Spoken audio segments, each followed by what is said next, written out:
grab a Coke, find that old VHS. We're diving deep in cheesy flicks. Yeah, we're on a vintage quest. Not low on views, but high on laughs. Let's give these films a cheer. Cult classics, flops and duds, there are topics on here. The Ejectables, rolling back the years, celebrating movies that no one else cheers. From downright bad to epic fails, we say it's all good. The Ejectables, yeah, they're misunderstood.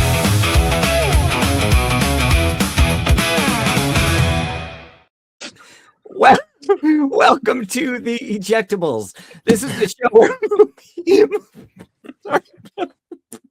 movie enthusiasts Bill and Ian join forces with a weekly rotating guest to celebrate movies that we feel have been unjustly banned by the critics or sadly ignored and forgotten by audiences. Now, today we have a special guest. Today we'd like to welcome David to the show. He's a videographer, filmmaker, and video editor who works across events, documentaries, and market research and industrial projects. He's also actively pursuing opportunities in reality television, auditioning for shows like Survivor and The Traitors. He likes many genre films too, but psychological thrillers and true crime are a couple of his favorites. He also enjoys playing guitar when he gets the chance. He's also really proud of his wife's musical about the Black Dahlia. Sounds amusing as she's actively looking to get it produced. So why don't you give her a call, give her lots of money. But in the meantime, welcome David to our show. Good one, yeah. Welcome, David, to our show. That was gonna go. I was wondering.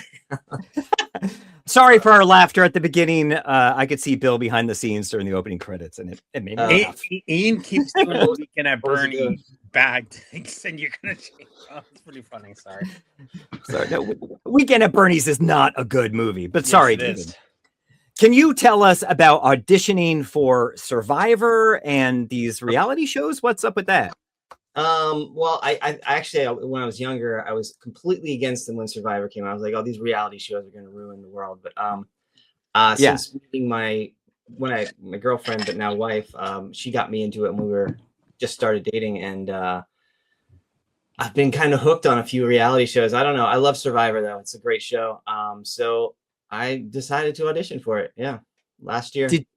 Did you have to do anything interesting for your audition? Well, like I made a video, climb of your course. roof? Like, you have to make a video. So I had fun with it. I definitely went for it and did some fun stuff. I tried to incorporate a lot of stuff that happens in the show, and I had fun. I showed myself running around all over my neighborhood here, doing certain, just exercising and doing, showing off my abilities to at least last, hopefully.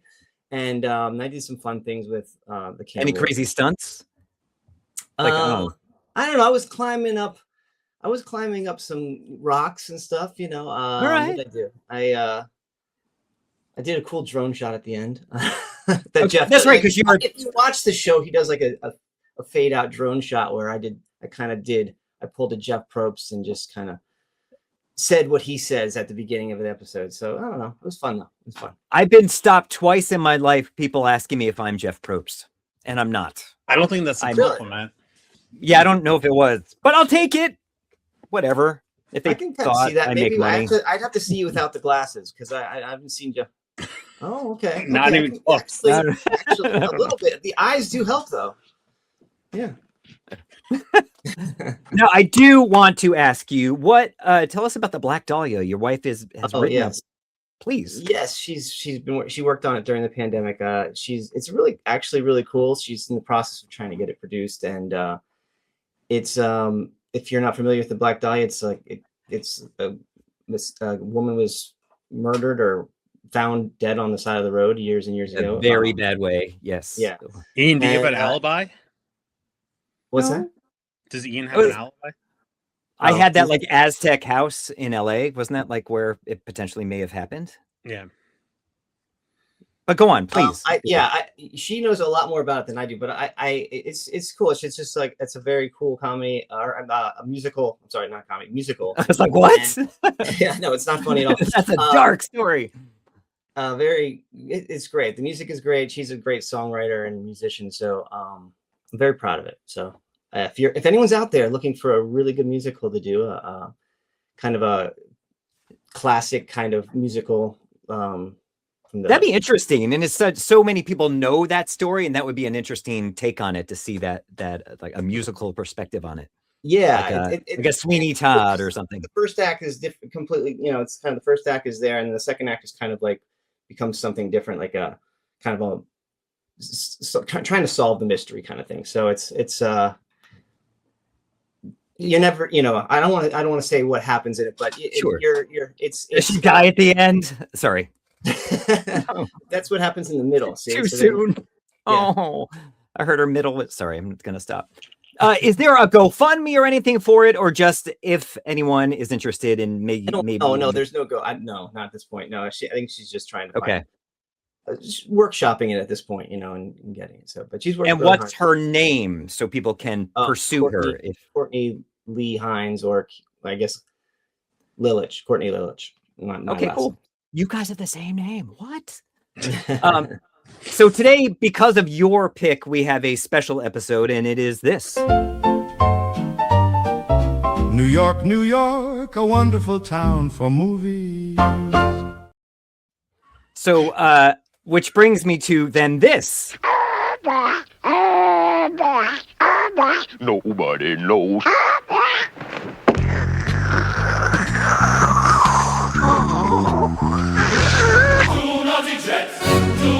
Do not eject this. Yes! I like it. I think the opera singer might be on point today. David, what is your pick for this episode? That was very appropriate. I chose Bright Lights, Big City. Oh, from 1988. Is that correct? Yes. Yes, it is. 1988. Shall we go to the trailer and then we can talk about it a little bit? Yeah, I'm curious to see the trailer you guys have now. Here it goes. Amanda left me. Can I ask you one question? Absolutely. Do you ever have this nearly overwhelming desire to just spend a quiet evening at home? No. You never really liked Amanda much, did you? And did you see the sign on her forehead? Space to let, long and short-term leasing. We met in a bar. It was too dark to read. Amanda! Amanda! I want an explanation! New York City is full of aspiring actresses. Well, Inga was also Miss August. Go with a parrot. That's Inga. Have you slept with a lot of girls? Yes, Mom, there have been some girls. So what's your name again? Should I know you? Well, I haven't actually been published yet, but they have a couple of my short stories, and got my fingers crossed. You seem to be unable to perform the duties required for this job. I screwed up? You've slept with girls that you haven't been in love with? Is it different when you're in love? Sure. It's better. By my calculation, something like 500,000 relationships end every day in this country alone. What the hell's going on with you, huh? How's it going? How's it going? How's it going? That's about 340 broken hearts per minute. But with women who like life, anything is possible. Not easy, but possible. Bright Lights, Big City, from the acclaimed best-selling novel. Wow. I worked in a video store when this movie came out, and the guy that worked with me played that Brian Ferry song all the time. Yeah. You have a lawsuit. Yeah. Who has a lawsuit? You do. Why? Workplace abuse. Oh, yeah. I got fired. We won't get into that. We talked about this before. So why did you choose this movie, David? That's a good question, but I it's very nostalgic to me. So I was trying to think of a movie that didn't, that follows the theme of this, but that I really liked. And I think it's because it's so nostalgic to me. In the early 80s, when people were trying to get VHSs or beta, well, my dad was one of the guys that got the beta machine. So we were stuck with never being able to find, as time progressed through the 80s, it was harder and harder to find a video because everything was on VHS. And if you wanted to go over to a friend's house and bring your video with you, well, that wasn't just going to work. Or if they wanted to bring their video over your house, they had it on VHS. So that wasn't going to work. So, and my dad was not going to give up on the beta. So we had it all through the 80s. And your dad's defense, beta was better than VHS. Oh, no, I know it was. It was the superior system. And that's why he got talked into it, or he knew that or whatever. But did you guys grow up? Do you know each other from childhood? You and Bill? No. He's okay. Fan. I've known Bill, though, for about 20 years at least, right? So you didn't go to the beach house back in Jersey? No. Okay. But anyway, I think what happened was my dad, toward the end of beta, when it was definitely never going to make it, there was the discount rack, and my dad picked up a handful of movies, probably at 99 cents a piece or something like that. And Bright Lights, Big City was one of them. And it was just, being a huge like Back to the Future fan, Michael J. Fox from Family Ties, I was like, oh, this is going to be a great movie. And I put it in, I was like, oh, this isn't kind of like, at first I probably was like, I'm not really going to want to watch this movie. It's not what I thought it was, not the typical Michael J. Fox movie. But since we had it in our house and I wanted to watch a movie sometimes, I found myself putting it in time and time again. And before you knew it, I just kind of fell for the movie. And it's a very nostalgic movie. I love it. I haven't watched it probably in 20 years, and I watched it, this past week, and yeah, it's. Did it hold up for you? Lines and what's that? Did it hold up for you? Were you like, oh yeah, it's that thing that I remember? Yes, I mean, I feel like there's a few. It has flaws for sure, but oh sure, it held up, and it's still dear to my heart. Yeah. I feel for this character that's going through a lot of pain and through a lot of loss in his life in the last year. I love that it's just like a slice of life of his life in that moment. It's like it takes place over the course of maybe 4 days, I think, maybe. Oh, that's right. And so it's just like a nice, perfect chunk of what's going on in his life. He's struggling with his job because he's trying to just mask the pain by substance after substance, and not being that scene, by the way, is excellent. I wanted to talk about that scene specifically. That's probably my favorite scene. Is his monologue is great. Yes, it's so good, and the subtleties within, like, he just keeps drinking more and more, and then he's like pouring the bottle, and then at one point he puts the glass down and just has the bottle in his hand, and he's just like but he forgets that he does that, and then he's about to take another sip and realizes, oh, he left the wine glass on the table. And it's just, I love that monologue. It's just so great, and that whole scene is great. But I don't know.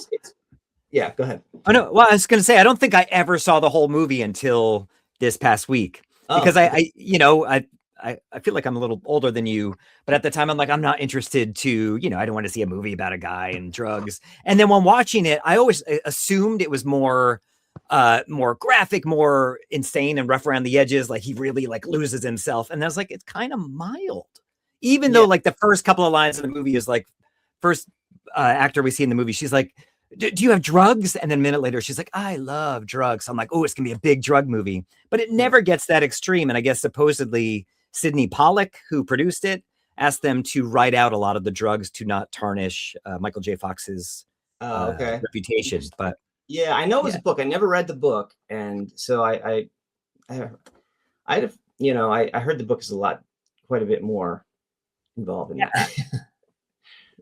But he was good. I did not really understand, because that scene with Susie Kurtz. She, I feel, is like the most underwritten character in all cinema history. And like, she has all this empathy for him, but we know nothing about her. And you're like, why do you even care? He's sort of a jerk to you. Yeah. But it was nice that he had someone to hug.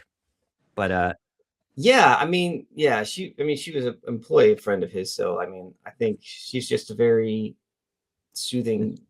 There's those characters that are in the film that are like trying to help him, and even Kiefer Sutherland's sister. It was a great, thank God for her in the movie, because I think he keeps finding himself his wife who turned out to be his actual wife. So, they started dating on this set, I guess.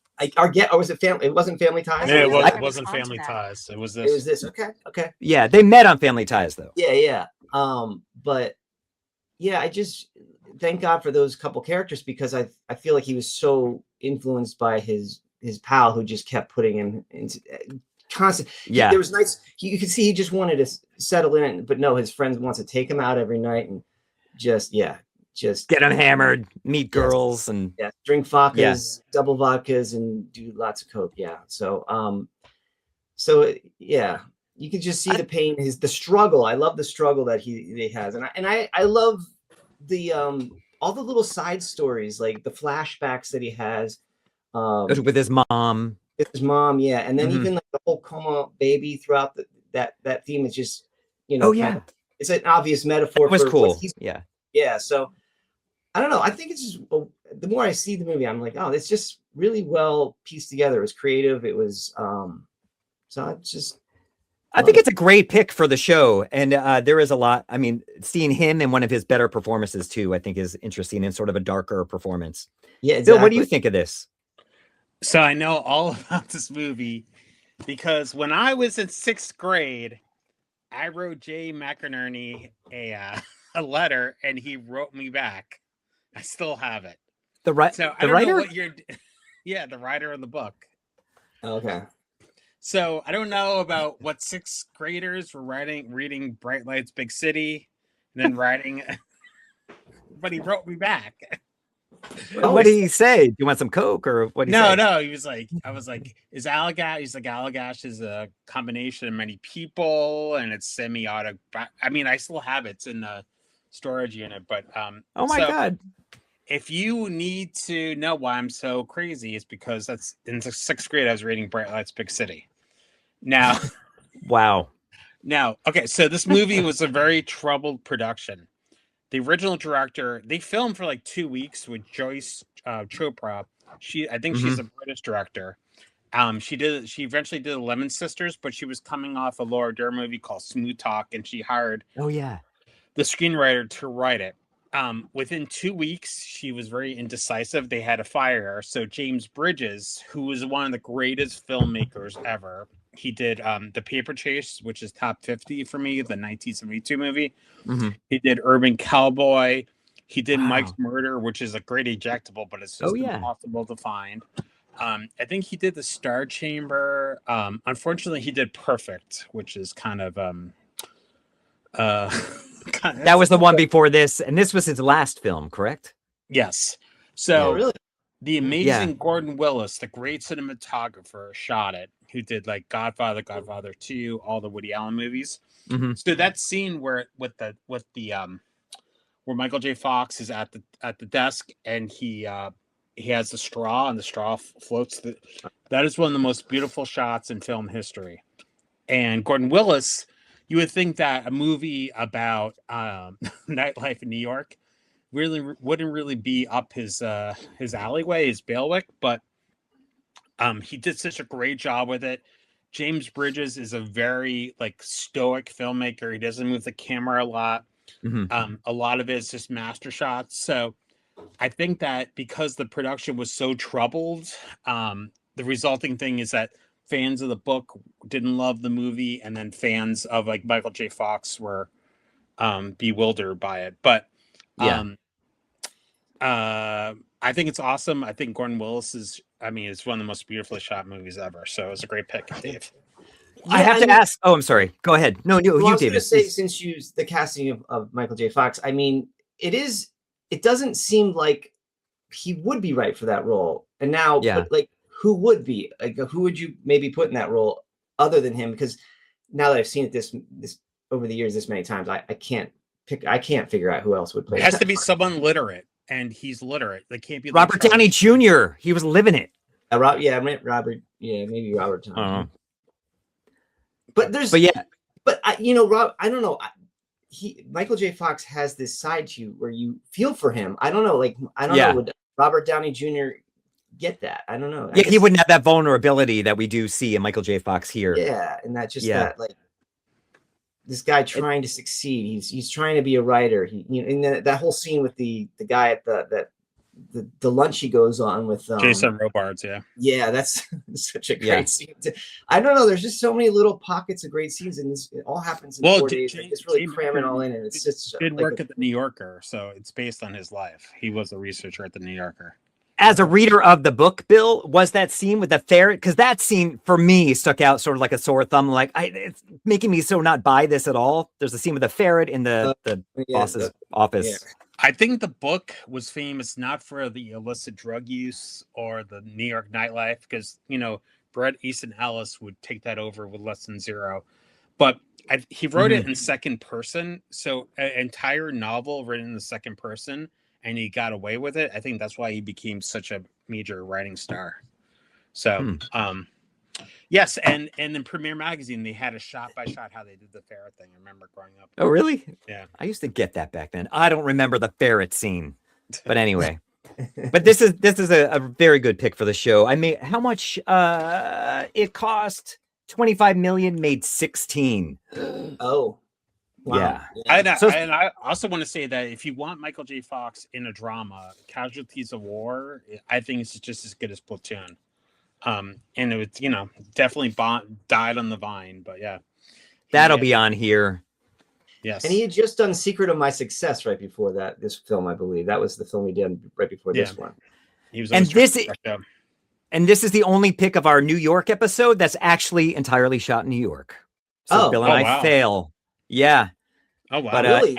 I won't give away what the next ones are, but the other two have a good amount of Canada pretending to be New York. Though the obvious New York stuff you do see. It's what they both take place in New York, the entire thing, but you're saying it wasn't shot entirely. A lot of interiors and all that were I know, but Canada. so was Moonstruck, and that's a quintessential New York movie, and so was Jumpin' Jack Flash. You don't really miss it. No, that's true. Anyway.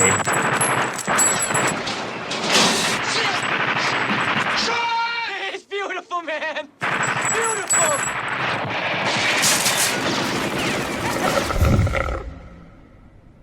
Are we gonna make somebody sleep with the fishes?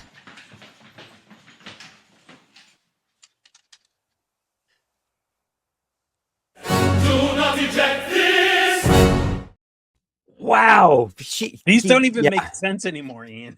He was swimming with the fishes. Okay. It's totally related to my movie pick. Thank you, opera singer. My pick this week is Extreme Measures, directed by Michael Apted from 1996. Let's go to the trailer and then we can talk a little bit about it.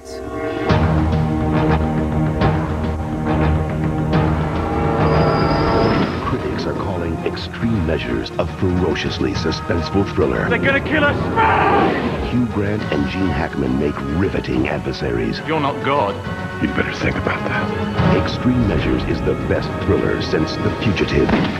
Hugh Grant, Gene Hackman, Extreme Measures, rated R. Starts Friday. When this movie came out, it was like thrillers like this were a dime a dozen. And so I had very low expectations going to this. And I think while it's not groundbreaking, I think it's a fun, solid 90s type thriller. And this movie went into production, I guess, 8 months after Christopher Reeve got paralyzed. And it's interesting to see Gene Hackman take this role as this guy trying to cure paralysis as they were in Superman together, which I'm sure they're... Well, he's trying. I'm not saying he succeeds or that he does anything bad. Spoiler alert. Sorry. But I thought this is a fun movie. It is a bit overwrought, but I think it's a sign of its time. What'd you think of it, David? I actually thought it was a great movie. I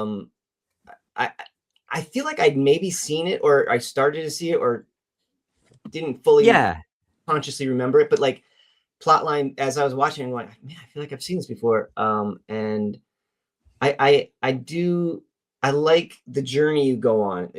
I like these kind of movies, like these. Yeah, me too. You can call it a thriller. I don't know if it's a thriller, but it's I like the journey you go on with the character, and you're like, what's going on? The spiral and it's just, and people that he's talking, people changing from the characters at the beginning are becoming someone else at the end, and you're just like, oh.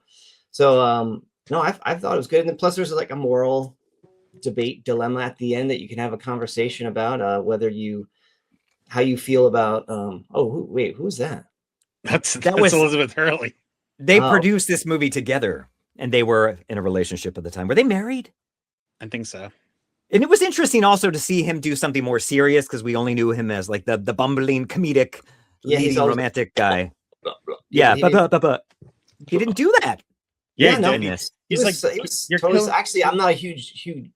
Yeah, that's hard to say. I'm not a huge fan of him because of that bumbling stuff that he does. But I really liked his character. I thought he was great. Sarah Jessica Parker, great. Yeah, no, it's a good solid thriller. What did you think of this, Bill? It's awesome. Tony Gilroy was one of the writers. He did Michael Clayton. Oh yeah, in Beirut, and I think Mandalorian. He's one of the best writers out there. I saw it in the theater. It was not me loved, too. Not loved. People groaned. Made 17 from a 35 million budget. Yeah, so that's failure. Yeah. Well, it was a different time, but on VHS. It holds up. It's beautifully shot. I don't know what's Hackman. going on. It was great to see him. Sarah Jessica Parker's hair in that movie, but it was awesome. Yeah, where was this shot? Toronto? I believe Toronto and New York, but a good amount in Toronto. I just can't believe Ian picked a good movie. Thank you. You forced me into this position, David, by choosing a New York film. I think I chose something worse, and then Bill's like, "Can you do something else?" So then I found this. Yeah, there was a couple. I feel like it switched a couple of times, but yeah. I think it did. I'm not gonna be able to find too many flaws. I find much negative stuff to say about this movie. I really thought it was kind of quite good. Look at you, Ian. All right, thank you, David. Well, then let's do this. Do not eject. Do not eject. Do not eject this.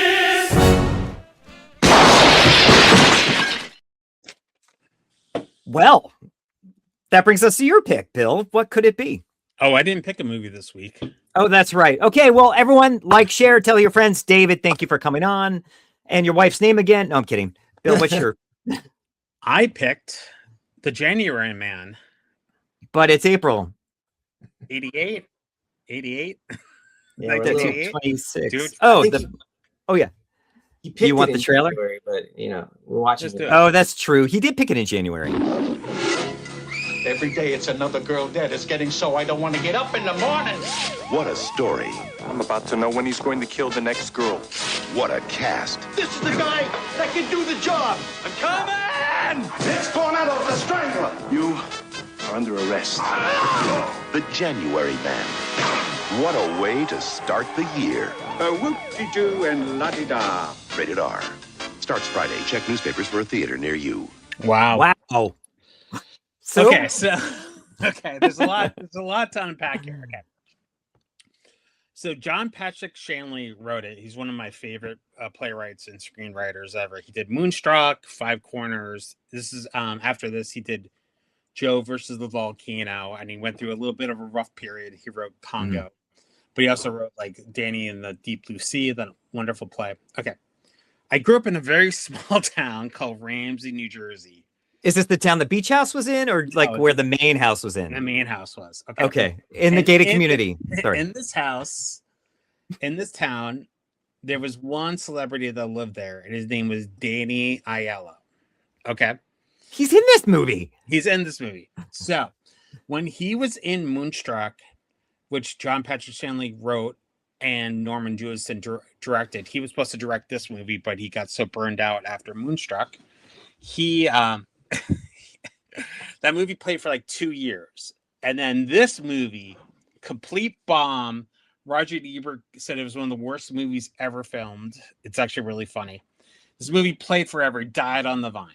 So as a kid I watched it, I was like, this is horrendous. It doesn't know what it wants to be. There's tons of flaws. Looking back on this, there's such amazing dialogue in there that is just truly, I think that it's like he was hired to add dialogue to a really bad detective story. Now, Kevin Kline's accent goes in and out. Harvey Keitel is supposed to be brothers, but there's such amazing stuff in it, especially with Danny Aiello, who just screams the whole movie. I think it's a quintessential New York pick, and I think that people should give it a try. What do you think, Dave? Unlike Extreme Measures, I couldn't find much negative about that. This is like kind of like the opposite. I can't find much good. I'm trying to find something redeeming about it. No, the first, Bill, when you first suggested it, I watched it with my wife, and she must have loved she's it. Gonna hate it because it's a lot of yelling, and so the first of course in the first 5 minutes, this scene is just they're just going. There's no build. Yeah. There's no build in any of these scenes. It's just from it's New York. Yeah, I know. New York. So I actually paused it. I'm like, wait, hold on a second. What kind of film? What are we watching here? And so I looked at the genre. I'm like, it's this dark comedy. So I'm like, okay, it's supposed to be like this, I guess. It has to be, because otherwise I was laughing out loud at how absurd it was. And I guess maybe I was right to. And I don't know, it's just so. It's weird. It's so weird. Like the dinners he's eating, he's serving octopus, and he's trying to. So disgusting. He's supposed to be a beatnik. He's supposed to be off. I know. And that's his, and he's like that in a lot of his films. So I guess that's just Kevin. He has a bad New York accent.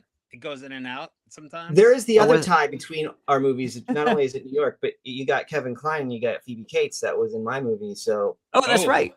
Yeah, we didn't even talk about Phoebe in your movie. I know, because she had like 2 lines, even though she's like the whole reason for his heartbreak, but she had like maybe 2 or 3 lines in the whole movie. And did you, just back to your movie for 1 second, did you know that David Hyde Pierce got his SAG card because he did that movie? Oh, that's right. He's at the, and I didn't even realize that until I was checking till today. I didn't even know it when I watched it. I had never noticed until like today. It's like, I know that guy. Yeah. Yeah, that's funny.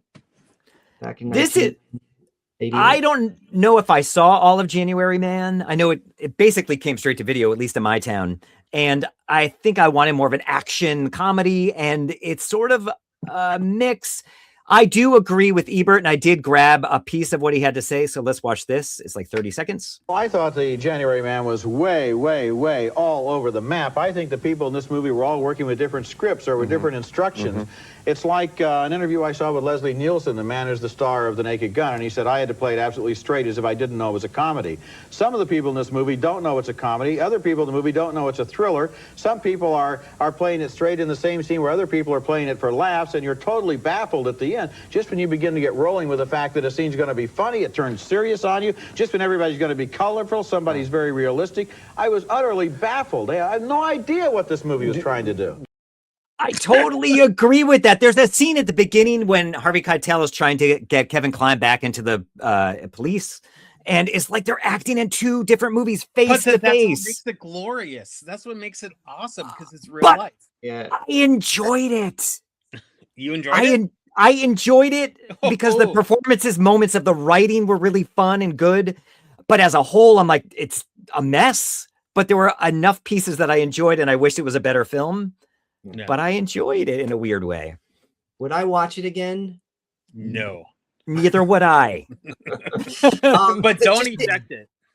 No, I know, but even the end where they were just the absurdity of how they solved his investigation. Like, there's no investigation. It's so weird. He's like, oh, look, a star. Maybe it's in the stars, and it's like so bad. And the song it's a script. I mean, the killer thought of all that? Come on. And the movie starts as like this dark thriller. The opening scene is like, oh, this is going to be a good mystery dark thriller. And then it becomes this weird drama comedy thing. And then the killer's not even anyone. It's like, come on. Like, but that's the point. He says, just funny. That's the whole point. That's an amazing line. Okay. All right. There's some fun dialogue, though. That scene after... well, when she's like ice skating and he brings her to the restaurant and they're talking at the restaurant, there's a good dialogue there. She's like, can't we just be real? That's like nice dialogue. That was probably one of the better scenes. I know it's a mess. Yeah. I know it's a mess. But it's an interesting ejectable. It's there's stuff to see in it. So it's not bad. Yeah. It's not good either. But anyway, this brings us to the part of the show where you must pick a film that is not your own pick, David, as your favorite film of the episode. So it must be January Man. Yes, no. What did you? It's it would be Extreme Measures, of course. Actually, I think I might even like that more than my movie. But ooh, Only because Never happened. Only because I think it's actually really a better film. But dear to my heart, I'm going to pick my film. But of course, I think your film was. I understand that. Definitely. Bill, what do you pick? This is hard for me, but Bill. I'm gonna pick I'd Like Drugs because of my 6th grade letter to Jane McGurney. I think, as much as I think Bright Lights Big City is a better film than January Man, I think I'm picking January Man because I enjoyed elements of it more than I did Bright Lights Big City. So yeah, it's a tie. It's a tie. It's a round robin. All right. What do we get? Dave, get ready. You get a Yes! 1999 headshot of Ian with orange. Did you put orange sun in that hair? It was that sun and stuff. I think that was actually 1998. Okay. Yeah. So He'll sign I'm sorry, it Bill. for you, Dave. Yes. He's like, yeah, no thanks. So we can find these films in various places. Extreme Measures can be rented on iTunes, Prime, and YouTube. And Bright Lights Big City can be found for free on Pluto, MGM Plus, and Tubi. And January Man can be found on Tubi, MGM Plus, and Pluto. And I believe it is also rentable. So, David, thank you so much for your time and watching all these movies. And again, what is your wife's name so people can track her down and help her make this musical? Courtney Hines Lillich.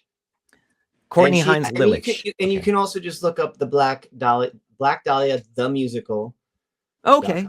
She has a website. You can check it out. Oh, perfect. I will post it on here. And we'll put it in the links in the comments, Dave. Yeah, check it out. It's the music's on there, so you can hear some of the songs and you can awesome. Get an idea of the plot. And if you're interested, if anyone's out there interested in a really great musical they want to workshop or produce, that's the one.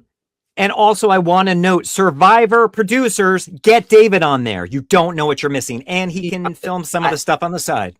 Yeah, I have to do a new one, so I have to set a new one out this year. So they're going to get bang for their buck with you because you could help them film. Yeah. Right. Anyway, that's what I mean. Yeah, that'd be great too. Hire me to work on Fiji with you. I'll do it. They're almost dumb not to. So prove you're not dumb and hire David. Thank you. All right. Everyone, like, share, tell your friends. David, hang on for 1 second. Goodbye, everyone. From downright bad